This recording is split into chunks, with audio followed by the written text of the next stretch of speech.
In the occult, the nature of our work involves connecting with the astral plane in order to achieve results. Indeed, the astral plane is said to be a realm of infinite possibilities where anything that can exist does exist. One such way of using the astral plane is by connecting with spirits and entities for the purpose of gaining knowledge, protection, luck, attraction, power, or any number of conceivable benefits.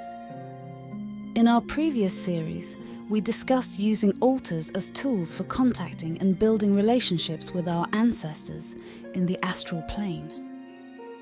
However, this kind of practice raises a question. How do we know that we are getting in touch with the correct entities?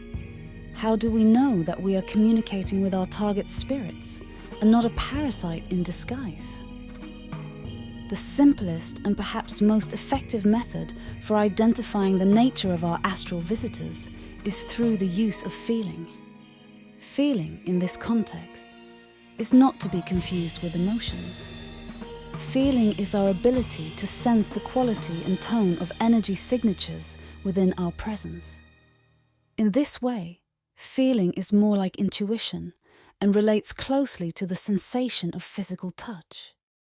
Indeed, our astral bodies are always present with us and are constantly exposed to the many currents of energy coursing through the astral plane.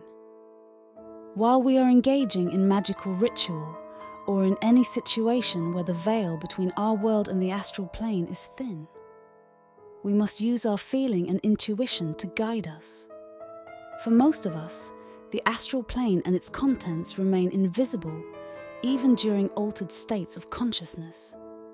However, energy never lies. On the deepest, most instinctual level, we can still feel the difference between the positive and negative polarities. Beings who align with the positive polarity will resonate with us through feelings of warmth, harmony, and bliss.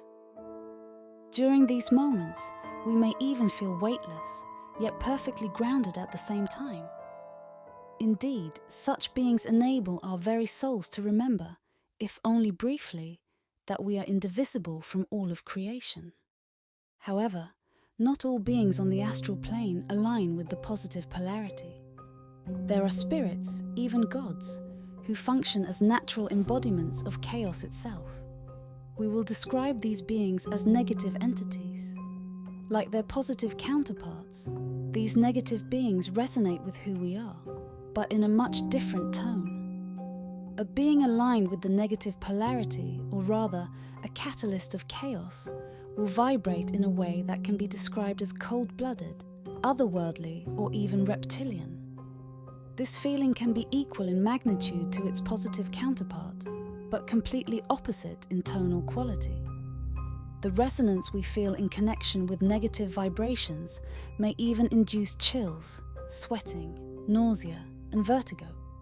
The negative polarity foreshadows the approach of disintegration, separateness, and overall severity. Right now, we must note that negative entities are not necessarily evil, as they too are natural phenomena which have emanated from the true Creator, just like us.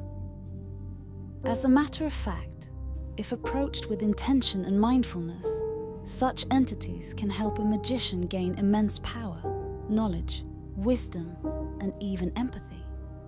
Indeed, many magicians seek out the presence of such negative entities in order to alchemize their raw, chaotic energy. However, not all practitioners are ready, able, or willing to get involved with the dark side of reality. Indeed, the chaotic entities of the negative polarity are designed by nature to disintegrate and absorb the positive principle, just as the positive principle is designed to enlighten and harmonize the primordial darkness of chaos. For this reason, practitioners should treat magical work with respect, humility, and precaution. It behooves the magician to begin their journey into the unseen world by developing an unshakable spiritual and psychological foundation. Furthermore, the magician will be wise to learn the arts of banishing, grounding, and protection spells. Ultimately, Your ancestors are your first line of defense in the spiritual world. Do not let fear stop you from reaching out to your cosmic bloodline. Remember that you are an emanation of the universal prime creator, and that all you see before you is but a challenge in the great cosmic game of remembering who you really are. Use this power and wisdom to approach the world of magic. Develop a relationship with your ancestors and allow yourself to be protected by the love of the universe.